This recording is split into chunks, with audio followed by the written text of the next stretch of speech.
So these two were the first humans to ever walk the earth, and they lived in paradise. But one day they had eaten from the forbidden tree and God expelled them from the garden. And now they have to roam the earth until their last days. Ladies and gentlemen, this is the story of Adam and Eve. Over 6 days, God had shaped the universe, forming the sky, land, seas, animals, and finally, mankind. Now God had planted a garden in the east of Eden, and there in that garden were all kinds of trees that grew out of the ground. Trees that were pleasing to the eye and good for food. In the middle of the garden were the tree of life and the tree of knowledge of good and evil. God said, "Let us make man in our image, after our likeness, and let them have dominion over the fish of the sea, over the birds of the heavens, over the livestock, over all the earth, and over every creeping thing that creeps on the earth." Then God formed man from the dust of the ground and he breathed life into him, and the man became a living human being. Now, God doesn't name him right then and there, but we do know that Adam's name comes from the Hebrew word Adama, which means ground or earth. So God took Adam and put him in the Garden of Eden to take care of it. And God commanded Adam, saying, "You are free to eat from any tree in the garden, but you must not eat from the tree of the knowledge of good and evil.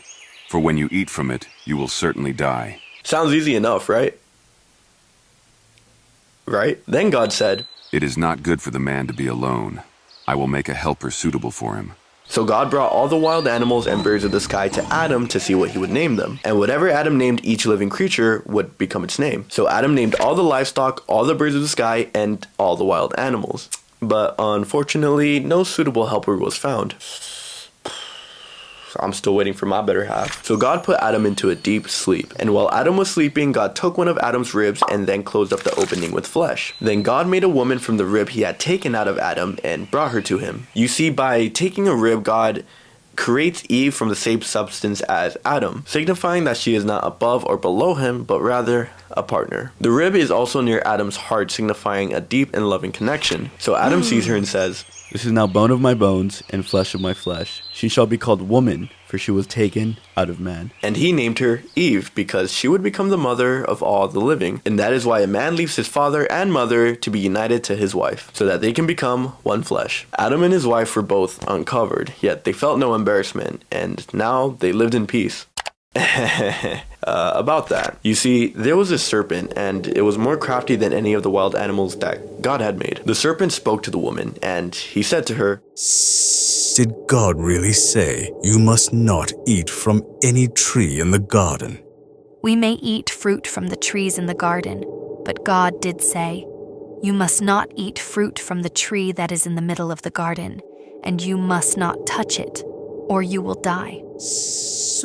But you will not certainly die, for God knows that when you eat from it, your eyes will be opened, and you will be like God, knowing good and evil. Not only did it look pleasing to the eye, but she now also had a desire for gaining wisdom like God. Eve was convinced that the fruit of the forbidden tree was now good for food, so she ate from it. Eve then gave some fruit to her husband Adam, and he ate from it too. Immediately their eyes were opened and they realized they were uncovered. So they sewed leaves together and made coverings for themselves. Then they heard the sound of God walking in the garden, so they hid from him among the trees. But God called out to Adam and said, "Where are you?" I heard you in the garden, and I was afraid because I was naked, so I hid." "Who told you that you were naked? Have you eaten from the tree that I commanded you not to eat from?" "The woman you put here with me, she gave me some fruit from the tree, and I ate it." "Eve, what is this you have done?" The serpent deceived me, and I ate from the tree you told me not to eat from." "Serpent, because of this, you are cursed above all animals. You will crawl on your belly and eat dust for the rest of your life. There will be hostility between you and the woman, and between your offspring and hers. He will crush your head, and you will strike his heel. Eve, I will make your pains in childbearing very intense. With great effort, you will give birth to children. Your desire will be for your husband, and he will have authority over you. Adam, because you have listened to your wife and ate from the tree I commanded you not to, the ground is now cursed. You'll work hard for your food all your life. The earth will produce thorns and weeds, and you'll eat from the fields. By your hard work, you'll earn your food until you return to the ground. From dust you came, and to dust you will return." God then made garments of skin for Adam and Eve, and he clothed them. Adam has become like one of us, knowing good and evil. He must not be allowed to take from the tree of life and live forever. So God banished Adam and Eve from the Garden of Eden. After that, God placed 2 angels on the east side of the garden and a flaming sword moving back and forth to guard the path to the tree of life. And so life outside the garden began, where mankind would face hardship, difficulty, and the consequences of their choices, yet also experience grace, redemption, and the hope of restoration.